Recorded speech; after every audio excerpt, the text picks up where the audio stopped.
Video games have been a popular American pastime for over 40 years, but until the rapid advancement of computers during the 1980s, they've been limited to fixed screens, simple graphics, and restricted controls. During the 80s, home consoles boomed in popularity. Consoles quickly flooded the US market, each with their own supported library of games, and numerous companies quickly developed many poor-quality titles in hopes that they would sell as much as high-profile releases. As a result, many companies went bankrupt, and the video game market crashed in the US for 3 years. Nintendo, a Japanese company new to the video game industry, released the Nintendo Entertainment System, their first home game console, which hit American shores on October 1st, 1985. It came bundled with Super Mario Bros., a game that revolutionized game design and revitalized the failing industry with new concepts like side-scrolling and platforming. It started a phenomenon and brought video games back to mainstream success.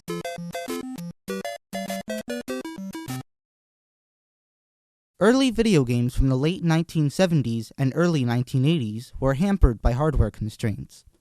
Many of these games were restricted to a single screen, which had to contain all of the content, much like Pac-Man. Nintendo released one of their first arcade games, a 2D shooter called Radar Scope, during this period.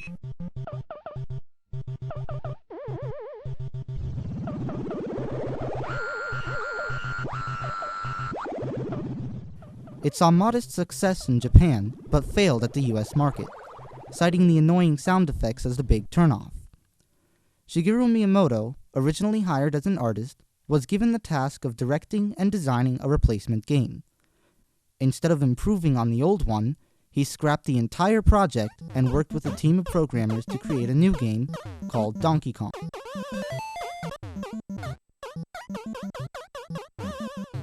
It was the first game to feature a jump mechanic, which would soon become the basis of a new genre called platforming. It included 4 uniquely designed levels which involved Jumpman, better known today as Mario, dodging obstacles and enemies to reach the top of the screen, and defeat Donkey Kong in the final stage. The jump mechanic was used to dodge barrels, reach lifts, and cross gaps. Miyamoto was hesitant at first to include jumping in the game, but came to believe the mechanic could be used for the better. To allow players to jump and avoid dangers would have spoiled the strategic element of the game. But then we thought, if you had a barrel rolling towards you, what would you do? Of course you jump over it. So we decided to use the button to allow players to jump, and when we made a prototype to try it out, it worked really well. The game was a hit in both Japan and the US, and even spawned 2 sequels.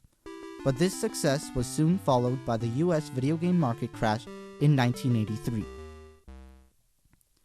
A combination of factors, including a flood of consoles and poor quality titles, failures of high-profile releases, competition from PCs, and negative media response, helped to ensure the crash. Video games went from an unprecedented level of popularity to forcing the withdrawal of numerous companies from the industry, and some even went bankrupt.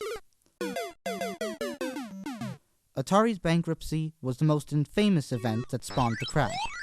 Their rushed E.T. game and Pac-Man port failed to reach expectations distributors were hoping for. 12 million copies of Pac-Man were produced, even though only 10 million consoles have been sold, in hopes that it would become a system seller. The Atari 2600's hardware constraints, and the time constraints on development, attributed to the poor quality of the port. For the 2600 to handle the game, the entire maze had to be redrawn with every bar Pac-Man ate. This made the game flicker constantly, and nearly rendered it unplayable. Almost all sold copies of the game were returned.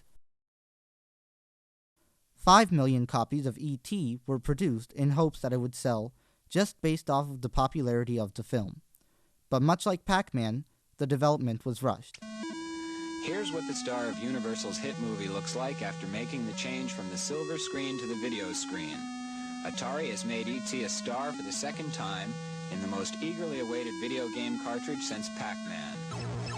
As in the movie, E.T. is brought to Earth by his spaceship and gets stranded in the woods. The object, as if you didn't know, is to get E.T. home. You must locate 3 pieces of his intergalactic telephone, call his spaceship and get him to the landing site in time. Otherwise, the spaceship leaves without him. Here's the last piece we need for the phone, but getting out of a well can be really troublesome, and there's not much you can do about it except try again. The strategy we've outlined should be used in the other game variations, which include such hazards as an FBI man who tries to steal pieces of your phone, and a scientist who tries to drag you off for observation.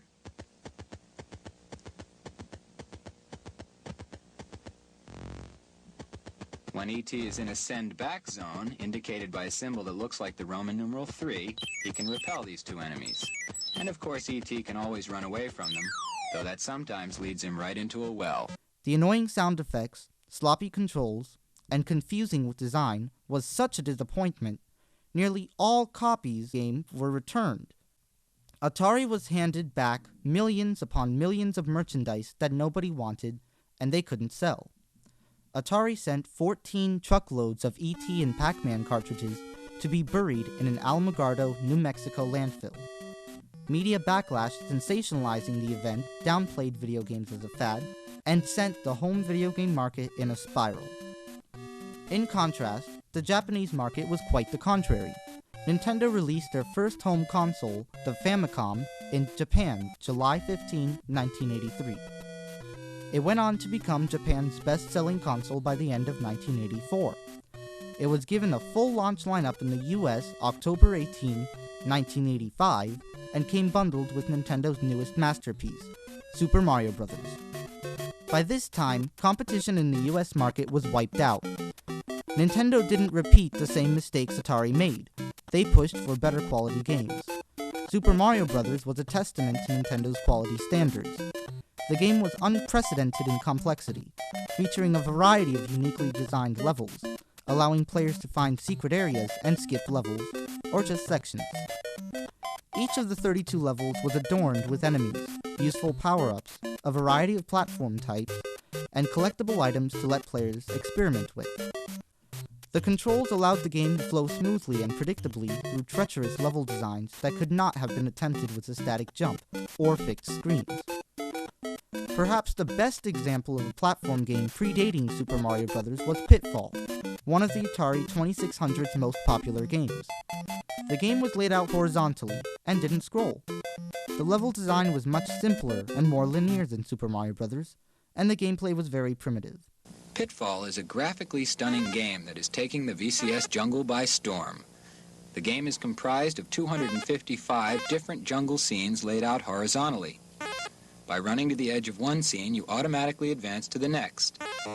Within each are certain dangers and obstacles to avoid or overcome as Harry searches for 32 treasures. The changing screens were just too archaic to be adopted. Super Mario Bros.' complexity and style became synonymous with side-scrolling games released in that time period, and was further popularized throughout the decades. Mario's side-scrolling and platforming design was easily adapted to many different genres of video game, and differed greatly from the dot mazes that have been popularized by Pac-Man and simple arcade shooters. Released in the midst of a market crash, the game and console went on to an enormous success. Super Mario Bros. Sold 40 million copies. 60 million Nintendo Entertainment Systems have been sold to date. The Super Mario series continues today, creating a total of 15 video games that have sold more than 152 million copies in total. Nintendo quickly became the leader of video game research thanks to the game. Even today, innovations from Donkey Kong and Super Mario Bros. Still have a profound impact on 2D games.